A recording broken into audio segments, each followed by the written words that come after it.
Ողջունում եմ սիրելիներս համայն հայոց հայրենիքից, Հայաստանից, հատկապես նրանց, ովքեր հեռու են հայրենիքից, հայաստանյան արևի ջերմությունն են փոխանցում։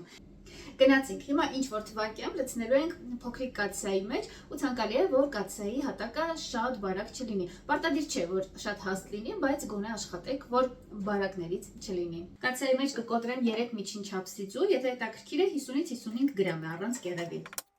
Մի փոքր ընդհանրապես կհարենք, ուղղակի որ դեղնուցի պարկուճները բացենք, քանի որ հետո շաքար ենք ավելացնելու, եթե այսպես թողնենք, դեղնուցի այս կեղևը այրվելու է շաքարից ու գնդիկներ են առաջանալու։ Մի փոքր թեթև հարում ենք։ 280 գրամ շաքար ենք ավելացնելու, դա 1.5 նման բաժակ է, նույնիսկ կեսից մի քիչ ավել է ստացվում, այսպես բաժակից տարողությունը 250 մլ է։ Ավելացնում ենք նաև 100 գրամ կամ մարգարին կամ կարակ, այս դեպքում մարգարին է։ 2 լիքը ճաշի գտալ բուսական յուղ, 1 լավ լիքը ճաշի գտալ մեղր, մոտավորապես 30-32 գրամ է, մի քիչ ավել, մի քանի գրամ պակաս չի խանգարի։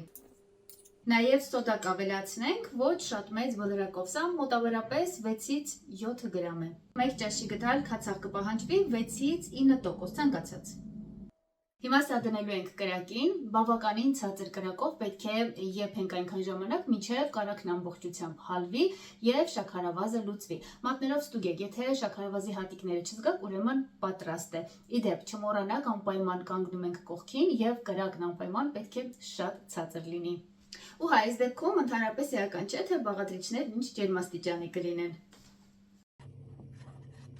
Ընթացքում անպայման ակտիվ փրփուր է առաջանում, բայց շատ չի բարձրանում։ Հենց կարակը հալվեց, շաքարն էլ լուծվեց, դրանից հետո մոտ 2 րոպե թողնում ենք կրակին ու վերցնում ենք։ Անմիջապես կրակից հետո, քանի դեռ այս ամբողջը շատ տաք է, արագ ավելացնում ենք 2 լիքը բաժակ ալյուր։ Ալյուրը նախապես մաղել եմ։ Աշխատում ենք այնպես, որ ազատ ալյուր չմնա, ամբողջը լավ խառնում ենք, քանի դեռ տաք է, լավ խառնվելու է ու գնդեր չեն առաջանալու։ Ավելացնում ենք նաև 2 լիքը ճաշի գտալ կակաո, այսպիսի բարձր բլրակով։ Ինչպես արդեն խոստացել եմ, հիշեցնում եմ, որ բոլոր մանրամասները տեսանյութի ներքևում կգտնեք։ Լավ խառնում ենք, որպեսզի համասեռ դառնա եւ ծածկում ենք սննդային թաղանթով ու թողնում ենք, որ լիարժեք հովանա։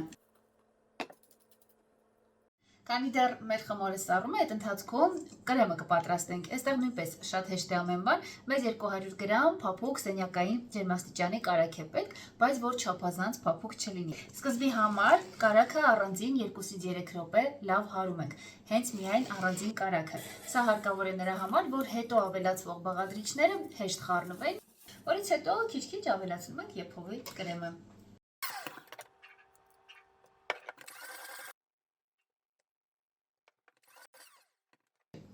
Ես շատ եմ սիրում այս կրեմին նաև կոնյակ ավելացնել 1 ճաշի գդալի չափով, բայց սա արդեն ըստ ճաշակի է։ Ես այս անգամ մի քիչ պակաս կլցնեմ, մոտ 1 թեյի գդալ։ Կարակով ցանկացած կրեմի դեպքում ինչ բաղադրիչ էլ օգտագործեք, բոլորը պետք է նույն ջերմաստիճանի լինեն։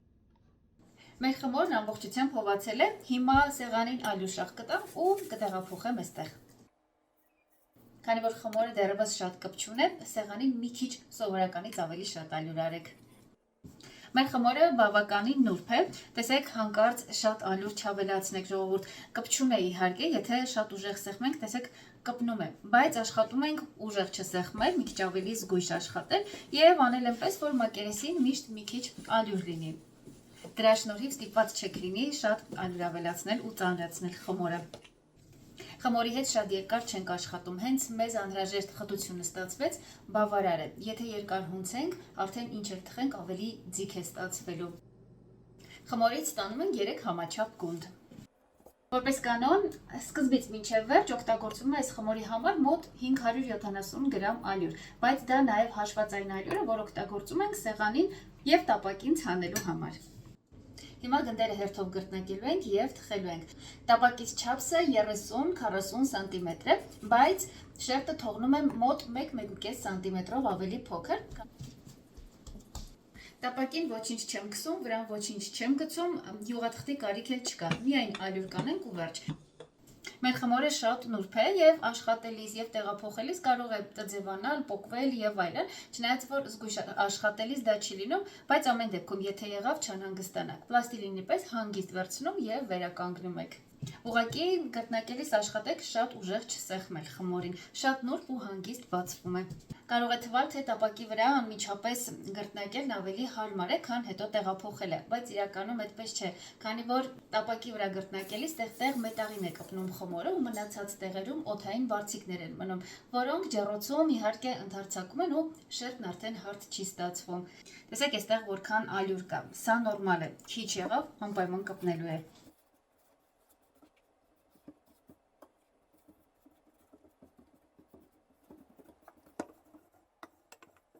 Թխում ենք նախապես լավ տաքացված ջեռոցում բավականին բարձր ջերմաստիճանով 200-ից 220 աստիճանով։ Իհարկե դա կախված է ձեր ջեռոցից։ Ժամանակը նույնպես կարող է մի փոքր փոփոխվել, բայց միջինը 4-ից 4.5 րոպեում թխվում է։ Անպայման ջեռոցում հետևեք, շերտերը պետք է բավականին մքանան, բայց չափից երկար էլ չթողնեք, որովհետև նման դեպքում կչորանան ու հետո տորտը այնքան էլ նուրբ ու փափուկ չի ստացվի։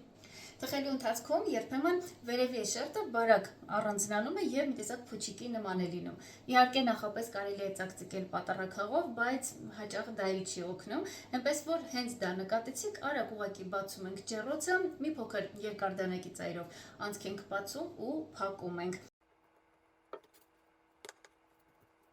Այս տորտը շատ է սիրում, շատ նուրբ, թթվաշ որոշ հավելումներ, դրա համար երբեմն կախված սեզոնից թարմ հատապտուղներ եմ օգտագործում կամ որոշակի այլ միջուկներ, մուրաբաներ, որոնք ունեն թթվաշ համ կամ ջեմեր։ Այս դեպքում հոնի կարելի ասել ժելե է, չնայած այստեղ ժելատին օգտագործված չէ, միայն հոնն է եւ շաքարավազը։ Տեսեք ինչ կառուցվածք ունի։ Համը շատ լավն է, կարծում եմ համադրվելու է։ Այս անգամ էքսպերիմենտ կանեմ։ Հոնի այս ժելեն, որ առանց խտացնող նյութերի է պատրաստվում, մուրաբան, կոմպոտը եւ շատ տարբեր այլ բաղադրատոմսեր առհասարակ իմ ալիքում կարող եք գտնել եւ օգտվել։